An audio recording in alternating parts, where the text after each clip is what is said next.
बिस्मिल्लाहिर्रहमानिर्रहीम। अस्सलाम वालेकुम माय डियर स्टूडेंट्स। एन वादे के मुताबिक मॉडल पेपर्स का ये जो सिलसिला है ये जारी और सारी है।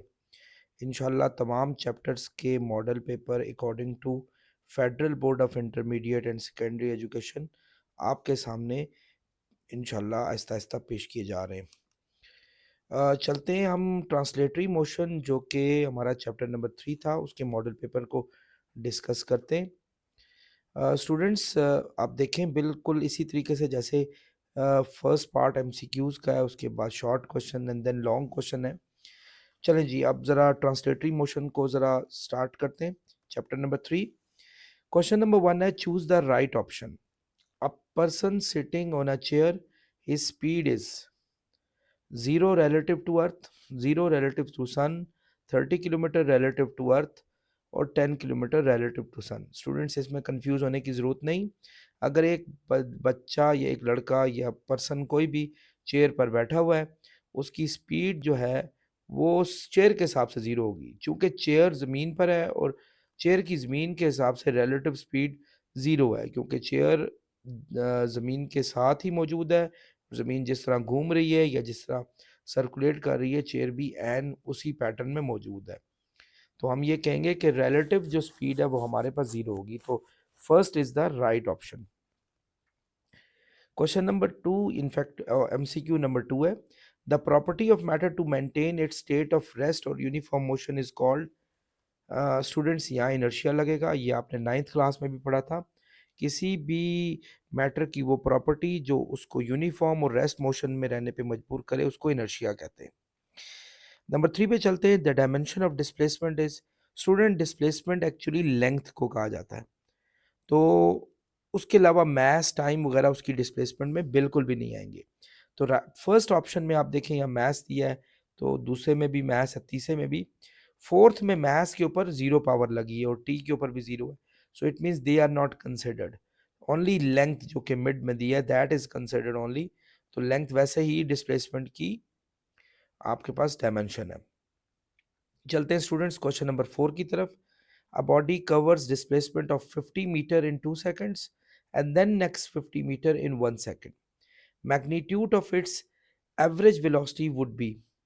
एक बॉडी जो 50 मीटर का डिस्टेंस 2 सेकंड में करती है, फिर 50 मीटर का 1 सेकंड में करती है, तो एवरेज वेलोसिटी क्या होगी?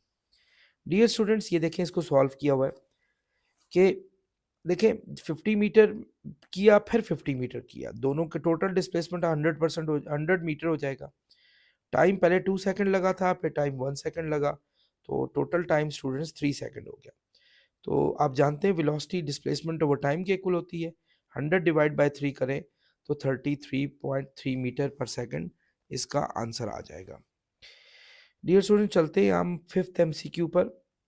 अ car takes 1 hour to travel 100 kilometre along a main road and then half hour to travel 20 kilometre along a side road. What is the average speed? यानी ये कार अगर 100 किलोमीटर से जा रही है 1 घंटे में और फिर आधे घंटे में 20 किलोमीटर ट्रैवल करती है, तो एवरेज स्पीड क्या होगी? स्टूडेंट्स, ये देखें, इसको सॉल्व किया हुआ है। पहले आपका डिस्प्लेसमेंट 100 था, फिर आपका डिस्प्लेसमेंट 20 है, तो टोटल डिस्प्लेसमेंट डिस्टेंस 120 किलोमीटर हो जाएगा।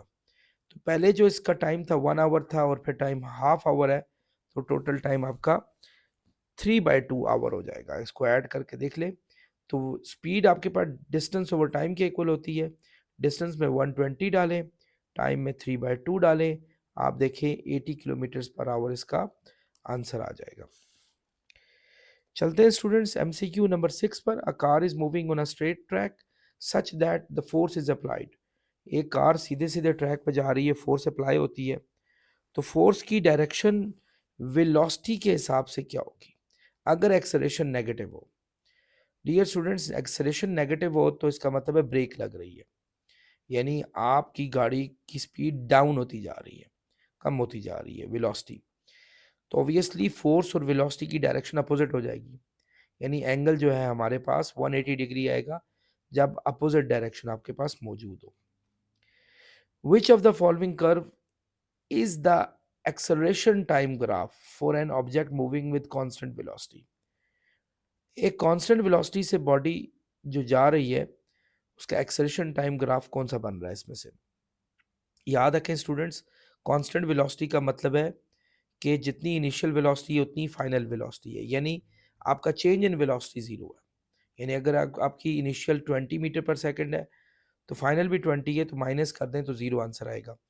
तो एक्सेलरेशन तो वैसे ही V F minus we I divided by T होता है, यानी change in velocity over time, तो चेंज इन वेलोसिटी जीरो है।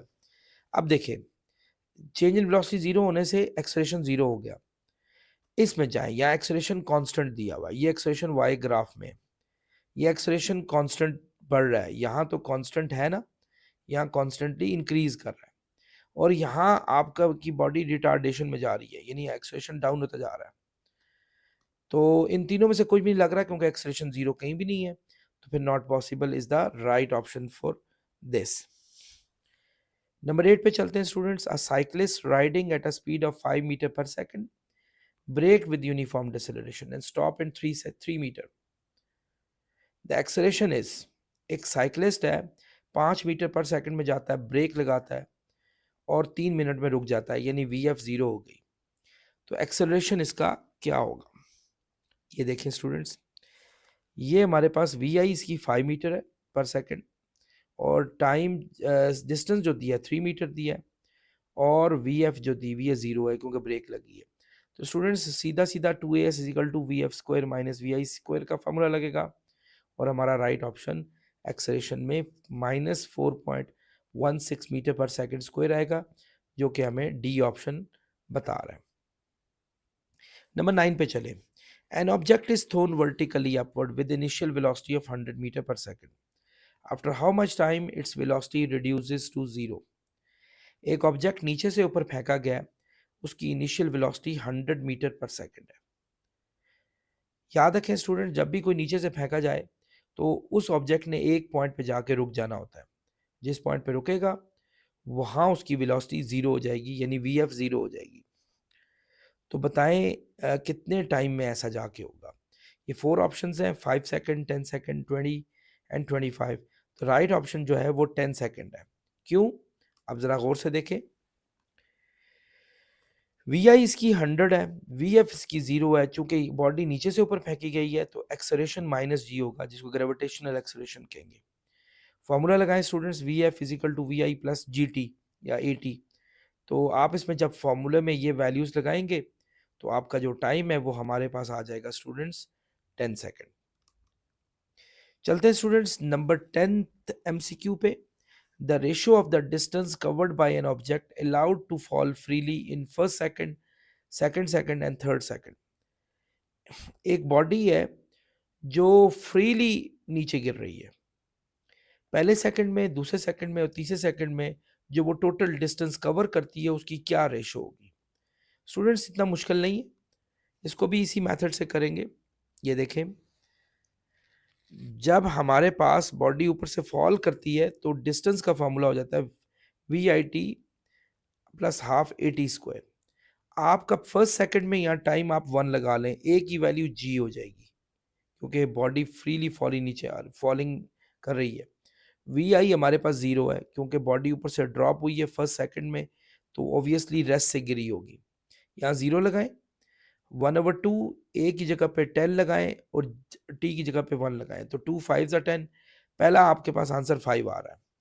फिर आप टी की जगह पे 2 लगाएं क्योंकि सेकंड सेकंड बताना है, 2 का स्क्वायर 4 होगा, 4 5 20, दूसरा आंसर 20 आ रहा है।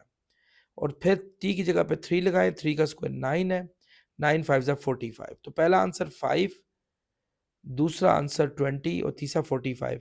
जब आप इनको सिंप्लीफाई करेंगे तो 149 is the right option for this. Move करते हैं स्टूडेंट्स नेक्स्ट पर। A body is travelling with the constant acceleration of 10 metre per second square. एक body constant acceleration 10 metre per second square से जा रही है। S1 उसका फर्स्ट सेकंड का डिस्टेंस है और S2 उसका सेकंड सेकंड का डिस्टेंस है। तो इनमें से कौन सा रिलेशन बिल्कुल ठीक है? S1 S2 के बराबर है, S1 है 3S2 के बराबर है, S2 3S1 के बराबर है, या S1 4S2 के बराबर है। डियर स्टूडेंट्स, जब बॉडी ऊपर से गिरेगी इनफैक्ट बॉडी चल रही है, तो एक्सेलरेशन 10 है। ऑब्वियसली फर्स्ट सेकंड में उसकी वी आई तो ज़ीरो थी, इनिशियल वेलोसिटी ज़ीरो थी। तो जब आप ज़ीरो यहाँ लगा लें तो आपका formula s is equal to half a t square बन जाता है। और जब फर्स्ट सेकंड में 1 लगाएंगे टाइम में और एक्सेलरेशन में 10 लगाएंगे तो आंसर आएगा 5 मीटर। सेकंड सेकंड में जब 2 लगाएंगे तो टोटल डिस्टेंस जो कवर किया होगा वो 20 मीटर कवर किया होगा। अब स्टूडेंट्स 2 सेकंड का टोटल डिस्टेंस 20 मीटर है, 1 सेकंड का टोटल डिस्टेंस 5 मीटर है। अगर हम 20 में से 5 माइनस कर दें तो हमें पता चलेगा कि दूसरे सेकंड में एक्चुअली कितना डिस्टेंस उसने ट्रेवल किया था, दैट इज 15 मीटर। अब अगर इस 5 को देखें और इस 15 को देखें, इन दोनों की रेशो में 3 का फर्क आता है, यानी S2 जो है वो 3 टाइम्स S1 से ज्यादा है। तो इस लिहाज से हमारे पास ऑप्शन सी जो है that is the right option. चलते हैं स्टूडेंट्स 12th पर। The distance covered by an body in time t starting from rest is half a t square. आपने फॉर्मूला पढ़ा हुआ है, s is equal to we i t plus half a t square. जब भी आप journey को start करते हैं तो वी आई हो जाती है जीरो। ये देखें, बिल्कुल चलें यहाँ जरा पिछले क्वेश्चन को गौर से देखें। ये देखें s is equal to we i t plus half a t square है। वी आई की वैल्यू अगर जीरो लगा दें, यानी इस जगह पे जीरो लगा दें, तो एस आ जाएगा हाफ ए टी स्क्वायर के। तो आपका राइट ऑप्शन है हाफ ए टी स्क्वायर, ये टोटल डिस्टेंस है। चलते हैं स्टूडेंट 13 पर। Distance covered by a freely falling body in 2 seconds will be. Students यहाँ भी वही फॉर्मूला लगाएंगे, s is equal to we i t plus half a t square, बल्कि हाफ ए टी स्क्वायर लगाएं, वी आई जीरो हो जाएगी। अब अगर टी की जगह पे मैं 2 सेकंड लगाऊं और ए फ्रीली फॉलिंग बॉडी में जी की वैल्यू 9.8 होती है या 10 होती है, वो अगर इसमें लगा दूं तो आंसर आएगा 19.6। अगर तो 9.8 लगाएंगे तो 19.6, अगर 10 लगाएंगे तो ये 20 आंसर आ जाएगा। क्वेश्चन नंबर, बल्कि एमसीक्यू नंबर 14 है, the magnitude of acceleration produced in an object is inversely proportional to the mass. ये न्यूटन सेकंड लॉ है स्टूडेंट्स, कि एक्सेलरेशन और मास का आपस में जो रिलेशनशिप होता है वो इनवर्सली प्रोपोर्शनल होता है। चलते हैं स्टूडेंट्स 15th एमसीक्यू पर। Two blocks are placed well in contact with each other. दो ब्लॉक्स को एक दूसरे के साथ प्लेस किया हुआ है, सच दैट m1 m2, यानी उनका नाम भी m1 m2 है। If force F acts on m1, अगर m1 पे हम फोर्स लगाते हैं तो इफेक्टिव फोर्स m1 m2 पे क्या होगी? डियर स्टूडेंट्स, जब आप ये देखें, जब आपके पास दो मैस हो तो उनका कंबाइंड मैस हो जाता है m1 प्लस m2। तो फोर्स का फार्मूला है, आपको पता है फोर्स ma के इक्वल होती है। m आपके पास कंबाइंड मैस है, a ये है। तो अगर मैं a की वैल्यू निकालूंगा, ये m1 m plus m2 multiply हो रहा है, वहां जाके डिवाइड हो जाएगा, यानी force over m1 plus m2 आ जाएगा। ठीक है, आई होप आप समझ गए होंगे। अब चूंकि फोर्स लगाई जा रही है मैस 1 पर, तो जो अब आपका फोर्स जो होगा वो m1 a के इक्वल होगा। m1 तो हमने अपनी जगह पर लगाया, a की वैल्यू ये थी स्टूडेंट्स, ये हमने इस जगह पे फिक्स कर दी। और अब आप देखें जो अब फोर्स आएगी हमारे पास, that would be m1f divided by m1 plus m2, ये आ जाएगी हमारे पास।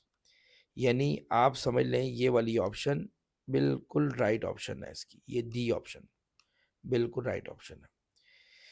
क्वेश्चन नंबर 16 पे, the laws of motion are not valid in a system which is moving with uniform velocity. Dear students, Albert Einstein ने अपनी theory of special theory of relativity में बताया था कि फिजिक्स के जो लॉज है ना, जो ये मोशन के लॉज है, मैकेनिक्स के लॉज, ये non inertial frame of reference में नहीं लगते होते, ये सब इनर्शियल फ्रेम ऑफ रेफरेंस में लगते हैं।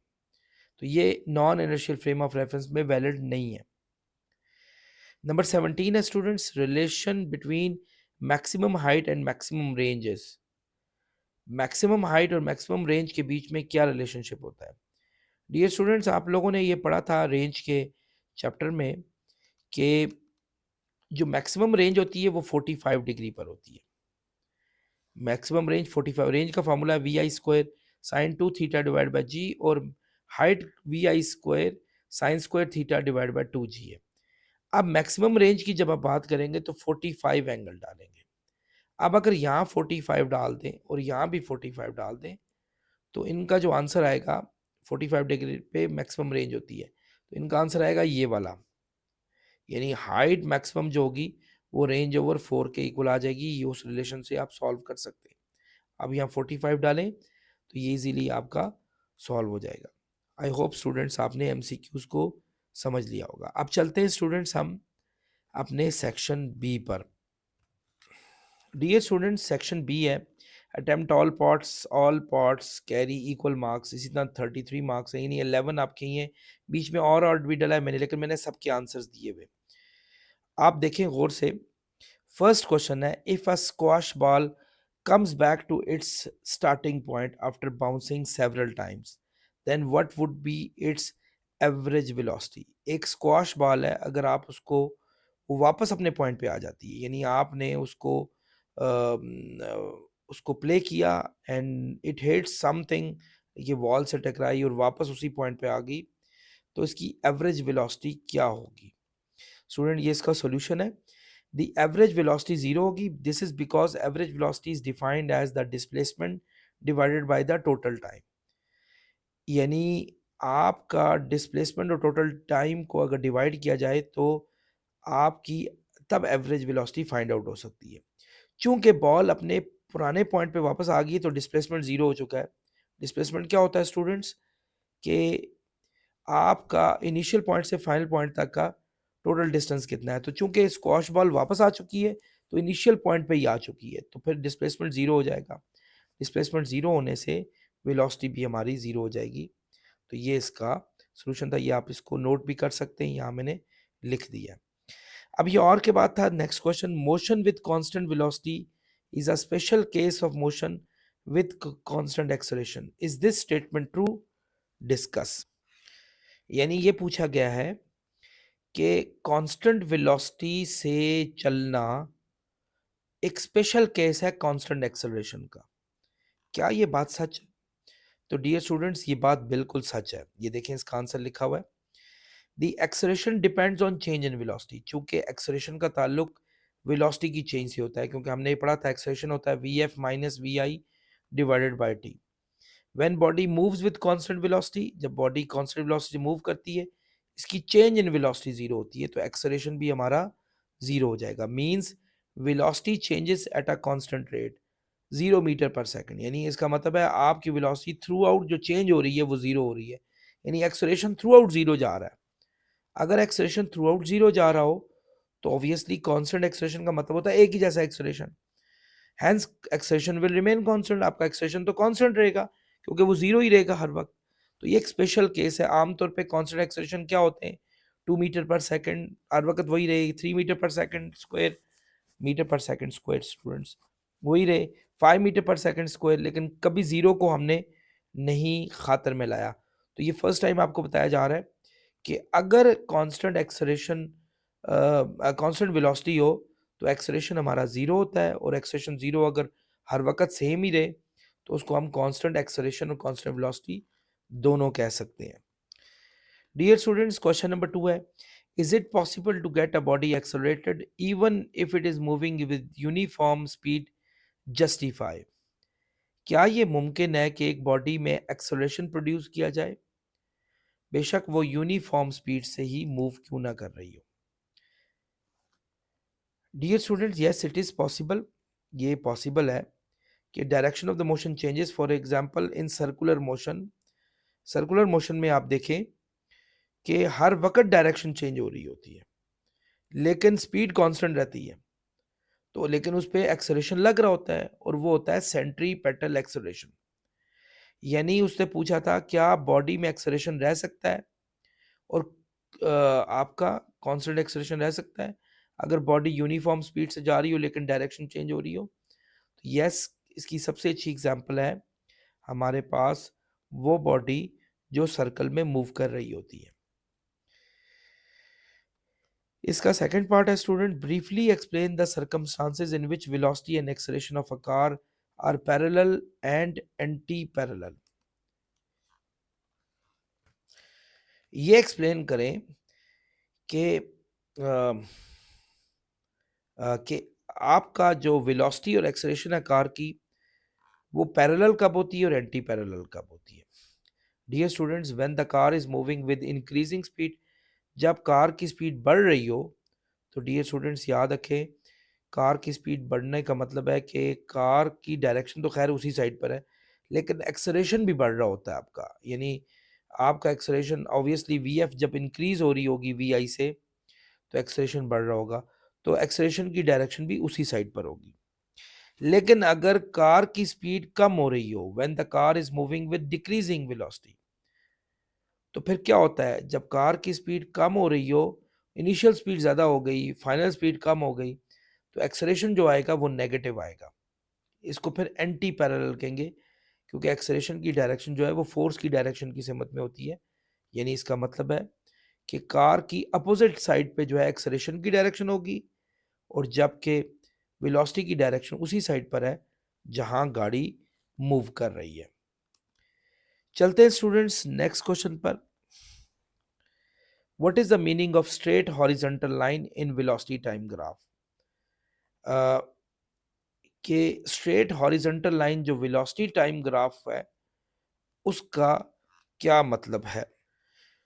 डियर स्टूडेंट्स, हमने ये बात पढ़ी थी कि जो स्ट्रेट लाइन होती है, हाँ आप लेक्चर में भी देख सकते हैं कि एक लाइन होती है वाई एक्सिस की, एक होती है एक्स एक्सिस की। वाई एक्सिस की लाइन जो होती है वो वेलोसिटी की लाइन होती है, जबकि एक्स एक्सिस की लाइन जो होती है वो टाइम की लाइन होती है। तो अगर आपकी स्ट्रेट हॉरिजॉन्टल लाइन हो, इसका मतलब है वेलोसिटी आपकी हर वक्त कांस्टेंट रहेगी, जबकि टाइम आपका इंक्रीज होता जा रहा है।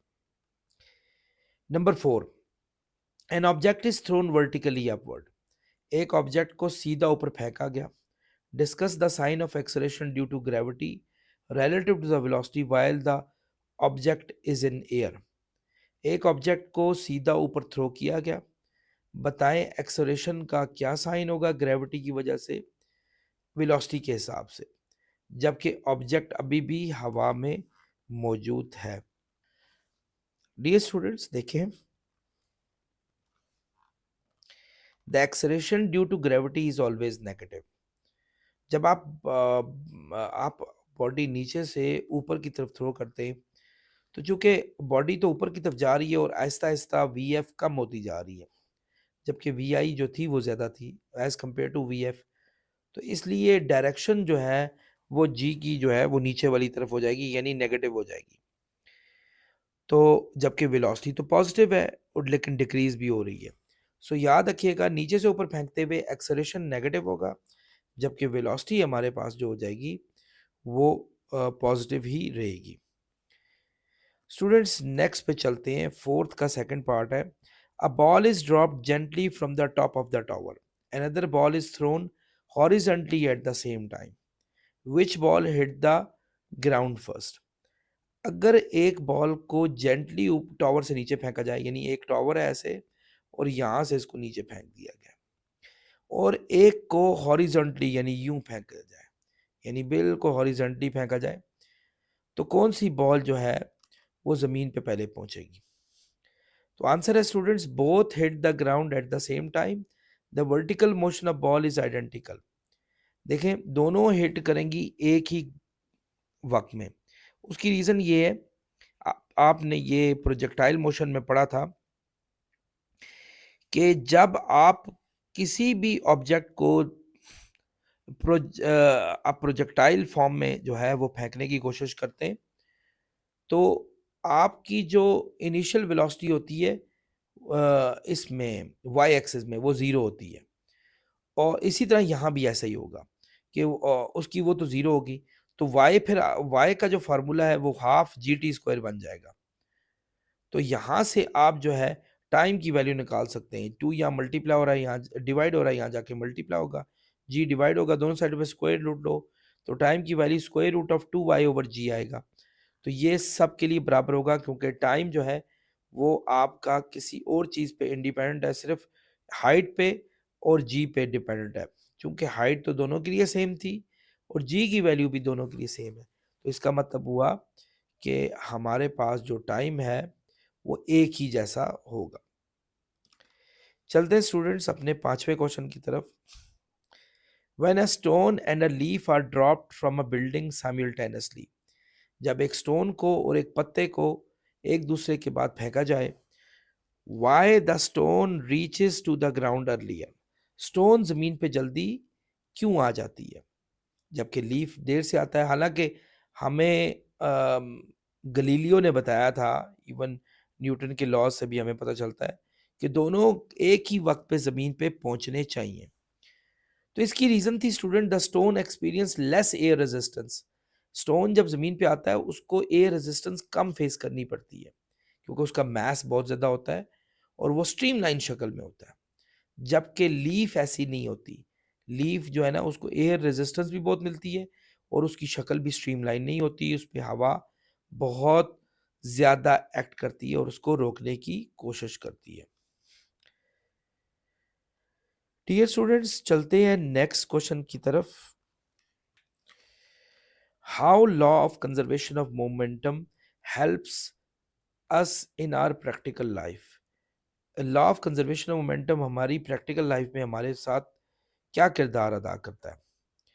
तो डियर स्टूडेंट, इसका आंसर है इट हेल्प्स, हमें ये समझाता है कहीं कोलिजन हो, रॉकेट प्रोपल्शन हो और बहुत सारे ऐसी सेफ्टी डिज़ाइन में हमें हेल्प देता है। जैसे एयर बैग्स हो गए कार में, उसका जो इम्पैक्ट है हमारे साथ क्या होगा, इवन जो सीट बेल्ट बांधी हुई है उसका इम्पैक्ट क्या होगा, इनमें मोमेंटम चेंजेस भी आती हैं और हमें बहुत सारी चीज़ें समझने में मदद भी मिलती है।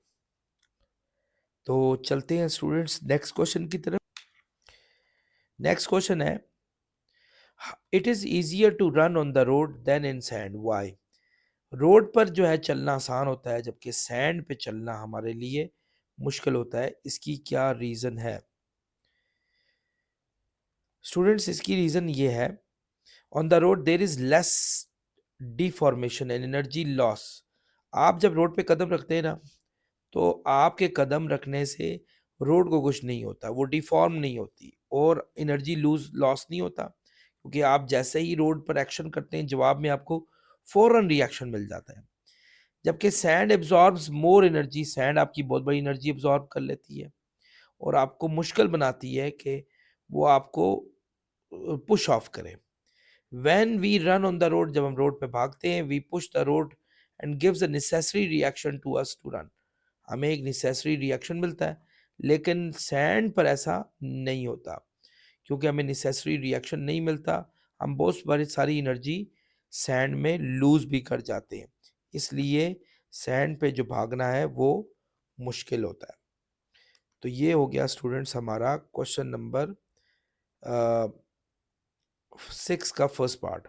चलते हैं 6 के सेकंड पर। When a balloon filled with air and when a balloon filled with air and its mouth downward is released, it moves upward, why, जब एक बैलून का मुंह हम नीचे की तरफ कर दें और वो भरा हुआ हो तो वो ऊपर की तरफ क्यों निकलता है, ऐसा क्यों होता है। ये देखें स्टूडेंट्स, न्यूटन के थर्ड लॉ के मुताबिक हर एक्शन का एक रिएक्शन होता है और वो अपोजिट डायरेक्शन में होते हैं।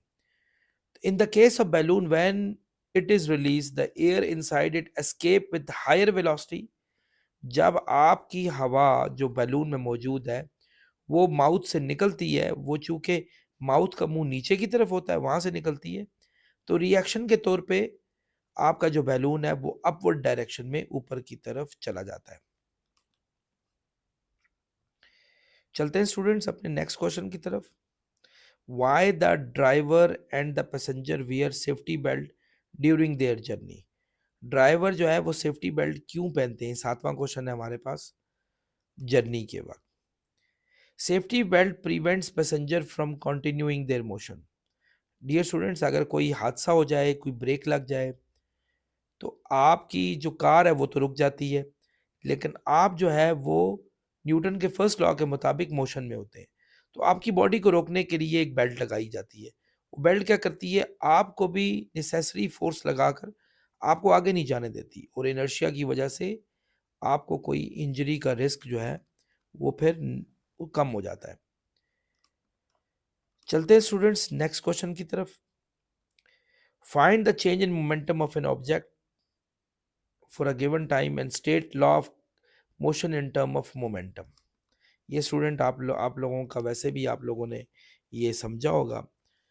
ये आपकी बुक में ऑलरेडी सारा सॉल्व हुआ है।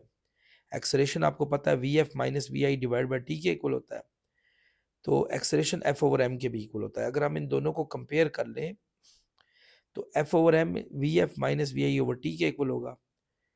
आपका m डिवाइड हो रहा है, वहां जाके दोनों के साथ मल्टीप्लाई हो गया, ये देखें।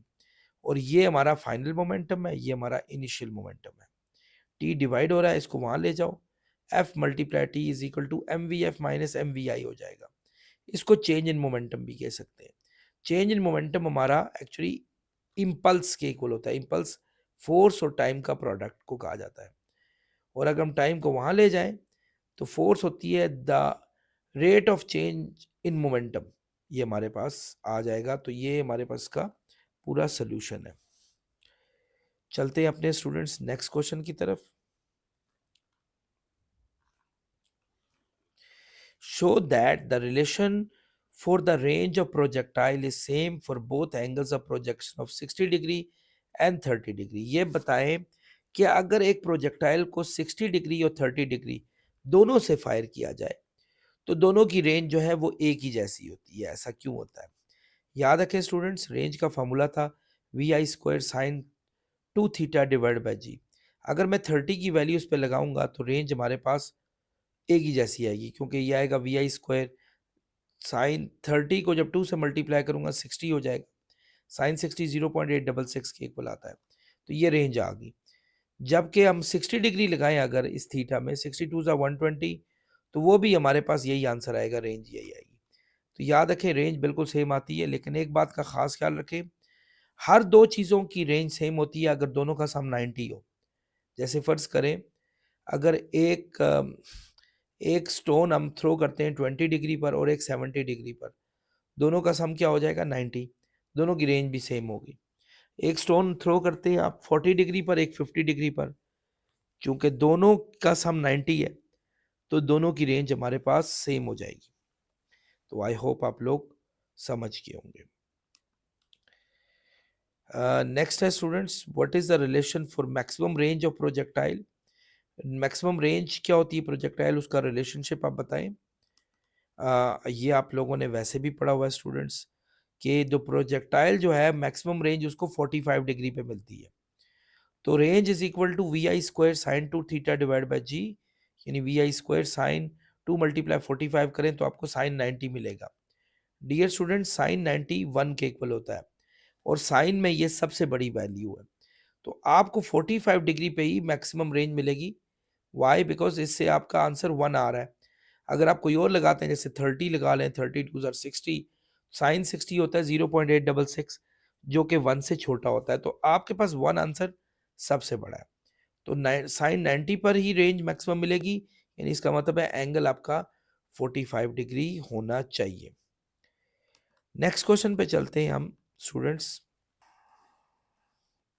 वो है students, what is the time taken by projectile to reach maximum height. कितना टाइम लगता है एक प्रोजेक्टाइल को मैक्सिमम हाइट में जाने के लिए। स्टूडेंट्स ये भी आपकी बुक में सॉल्व हुआ हुआ क्वेश्चन है। ये देखें, टाइम का फार्मूला है हमारे पास 2 vi sine theta divide by G, ये का टाइम है। लेकिन अगर टाइम, ये टोटल टाइम है आपके पास, लेकिन अगर आपने टाइम जो है वो एक साइड का फाइंड करना हो तो आप टाइम ऑफ फ्लाइट को 2 से डिवाइड कर लें। जब आप 2 से डिवाइड करेंगे तो 2 और ये 2 कैंसिल हो जाएगा, V I sine theta divide by G हमारे पास आंसर आ जाएगा। तो चलते हैं नेक्स्ट क्वेश्चन की तरफ स्टूडेंट्स। ये ऊपर एमसीक्यू भी एक सॉल्व हुआ हुआ था, ठहरें ये था। Two balls are projected in direction of 150 and 450 with the horizontal. Sorry ये 150 नहीं है, ये 15 डिग्री है, ये हमारे पास 45 डिग्री है। If both attain the same range, अगर दोनों की रेंज सेम हो, then find the ratio of their initial speed. आप उनकी इनिशियल स्पीड की रेशो को फाइंड आउट करने की कोशिश करें। डियर स्टूडेंट्स, अगर दो बॉल हैं, एक 15 डिग्री पे हमने फेंका है और एक 45 डिग्री पे फेंका है, तो हमने उनकी रेंज बराबर है, तो हमने उनकी स्पीड का रेशो फाइंड करना है। तो रेंज अगर दोनों बराबर हैं तो दोनों का फार्मूले में यही आ जाएगा, V I square sine two theta divide by G और V I square sine two theta two divide by G, क्योंकि यहाँ हमारा 15 डिग्री लगेगा, यहाँ 45 डिग्री लगेगा। अब क्या होगा, 15 टू ज़ा 30 हो गया, यहाँ 45 टू ज़ा क्या हो जाएगा हमारे पास 90 हो जाएगा। अब ये वी आई स्क्वायर यहाँ डिवाइड हो रहा है, मल्टीप्लाई हो रहा है, ये इस साइड पे जाएगा, यहाँ डिवाइड हो जाएगा, जबकि ये हमारे पास ये जी जी कट जाएंगे पहले, ये यहाँ साइन 30 मल्टीप्लाई हो रहा है, यहाँ जाके डिवाइड हो गया। इसकी वैल्यू हमारे पास होती है साइन 90 की 1, साइन 30 की 1/2, 2 डिवाइड हो रहा है ऊपर चला जाएगा, तो 2 1 आ गई इन दोनों के स्क्वायर की रेशो। जब दोनों साइडों पे स्क्वायर रूट लगाएंगे, 2 का स्क्वायर रूट होता है √2 और 1 का होता है 1, यूं हमारे पास ये इनके बीच में रेशो √2 और 1 की आ गई। स्टूडेंट्स क्वेश्चन नंबर 10 है, यही आपका ऊपर एमसीक्यू में भी दिया था, the horizontal range of projectile is 4 times of maximum height, what is the angle of projection. अगर आपकी रेंज हाइट से 4 गुना ज्यादा हो तो एंगल क्या होगा। तो ये सोल्यूशन है स्टूडेंट्स इसका, ये देखें, अगर आपकी रेंज 4h के इक्वल हो, रेंज का फॉर्मूला ये होता है student V I square sine two theta divide by G, और हाइट का फॉर्मूला हमारे पास है ये V I square sine square theta divide by G, ये 4 हमने ये वाला लगा दिया।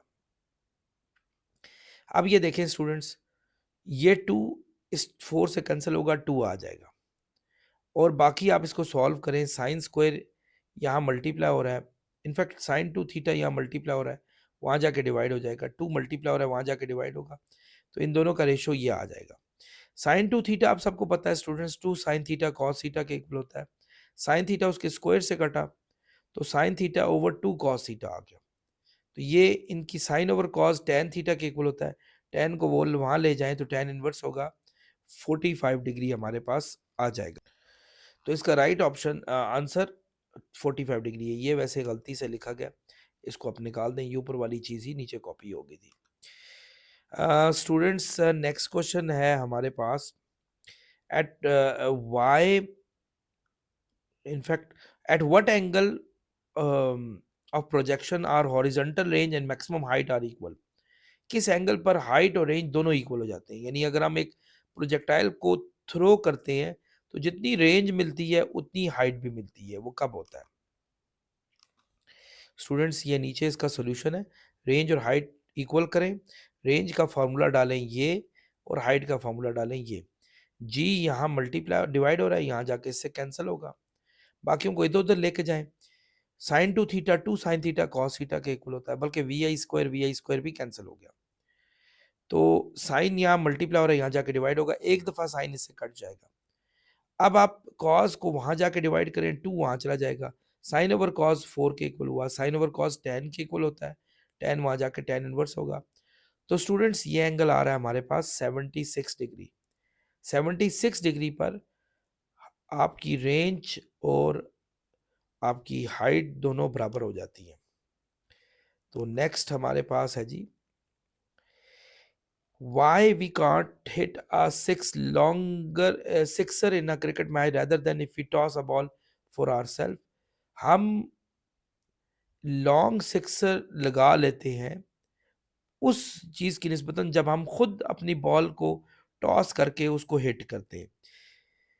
यानी क्रिकेट मैच में अगर हम एक बॉलर बॉल करा रहा है, हम उसको लंबा छक्का तो लगा लेते हैं, लेकिन अगर खुद बॉल को रख के उसको हिट करें तो वो छक्का हमारा लंबा नहीं लगता। ऐसा क्यों होता है स्टूडेंट्स? याद रखें, when we toss a ball for ourself, जब हम बॉल को टॉस करते हैं तो बॉल में कोई स्पीड तो होती नहीं है, तो वो इसलिए ज़्यादा दूर नहीं जाता, क्योंकि फिर जब आप उस पे how far the ball travels depend only on hard the bat is swung, कि जितना आपका बैट जोर से लगा फिर आपका उस पे फर्क पड़ेगा। यानी आपको बहुत बैट की स्पीड रखनी पड़ेगी अगर आप बॉल को खुद टॉस करके फेंक रहे हैं, क्योंकि आपकी सारी काइनेटिक एनर्जी बैट की होगी। लेकिन जब बैट्समैन हिट करता है तो वो क्या करता है एक्चुअली, वो उसमें जो टोटल काइनेटिक एनर्जी होती है, बैट की स्पीड भी होती है और बॉल की स्पीड भी होती है, क्योंकि बॉल जब टकराती है बैट के साथ उसको रिएक्शन मिलता है, तो बॉल की स्पीड और बैट की स्पीड दोनों ऐड हो जाती हैं, जिससे वो बैट उस बॉल को बहुत दूर तक फेंकने में कामयाब हो जाता है। लास्ट पार्ट है students, if a ball is projected at an angle of 20, then what angle of ball 2 should be projected to gain the same range? मैंने आपको बताया था कि अगर रेंज सेम करनी है तो दो एंगल मिलकर 90 डिग्री होने चाहिए, यानी अगर एक 20 डिग्री है तो दूसरा आपके पास 70 डिग्री होना चाहिए। ये देखें, to gain the same range of the ball it should be projected at angle 70 degree. In other word, if the sum of the projected angle are 90, अगर दोनों एंगल 90 डिग्री के हों तो आपको रेंज जो है वो एक ही जैसी मिलेगी। तो ये स्टूडेंट्स हमारे ऑब्जेक्टिव सॉल्व हो गए, आपके जो शॉर्ट क्वेश्चन थे वो सॉल्व हो गए। लॉन्ग क्वेश्चन में मैंने यहाँ दिया हुआ है, find the speed of two balls after they collide elastically each other. ये मैंने बड़े अच्छे तरीके से अपने लेक्चर में भी समझाया हुआ है, आप मेरा लेक्चर लाजमी देखें। उसमें कि इलास्टिक कोलिजन के बारे में मैंने दिया हुआ है और इन इलास्टिक कोलिजन को भी मैंने एक्सप्लेन किया हुआ है। इसी तरह रेंज ऑफ प्रोजेक्टाइल, ये भी मैंने बड़ी तफसील से समझाया हुआ है। हाइट ऑफ प्रोजेक्टाइल को भी मैंने बड़ी तफसील से, इसके भी मैंने पूरे आपको वो दिए हुए इंफॉर्मेशन दी हुई है। इम्पल्स और प्रोजेक्टाइल मोशन पे भी मैंने बड़े अच्छे तरीके से डिस्कस किया हुआ है। तो स्टूडेंट्स, ये हमारा आज का लेक्चर ख़त्म को पहुंचता है। मैं एक दफ़ा ये पेपर ऊपर से नीचे तक लाजमी आपको दिखाऊंगा ताकि आप एक दफ़ा नोट कर लें। ये देखिए, ये हमारा ऑब्जेक्टिव था, ये मैं आहिस्ता आहिस्ता नीचे लेके जा रहा हूँ।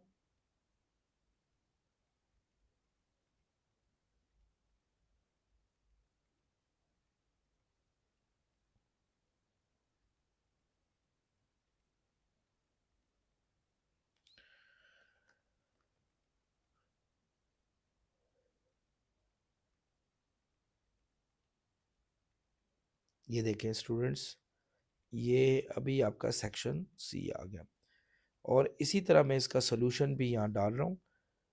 ये देखें,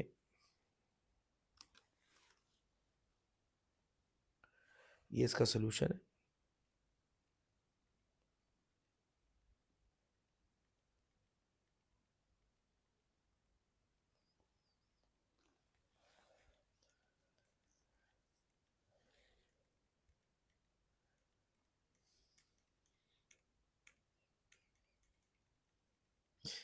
ये इसका सारा सोल्यूशन है स्टूडेंट्स, आप इसको कॉपी भी कर सकते हैं, ये आपके लिए बड़ा काम आएगा। तो ये सब तैयार करें और उम्मीद है कि ये आपके एग्ज़ाम के लिए बड़े ही इम्पोर्टेंट होंगे। इसी तरह मैंने हर चैप्टर के बनाए और हर चैप्टर में आप देखते जाएंगे कि इसी तरह आपको ना सिर्फ समझाया जाएगा बल्कि आपके सामने नोट्स भी पेश किए जाएंगे। स्टूडेंट्स, आई होप आप लोगों ने लेक्चर को ना सिर्फ अच्छे तरीके से समझा होगा बल्कि इसको आप अपने माइंड में भी बैठाएंगे। और नेक्स्ट लेक्चर तक आपसे खुदा हाफिज़ चाहूँगा। अपना बहुत ख्याल रखें, चैनल को सब्सक्राइब करना ना भूलें और बाकी अपने दोस्तों तक भी शेयर करें। नेक्स्ट लेक्चर तक अल्लाह हाफिज़।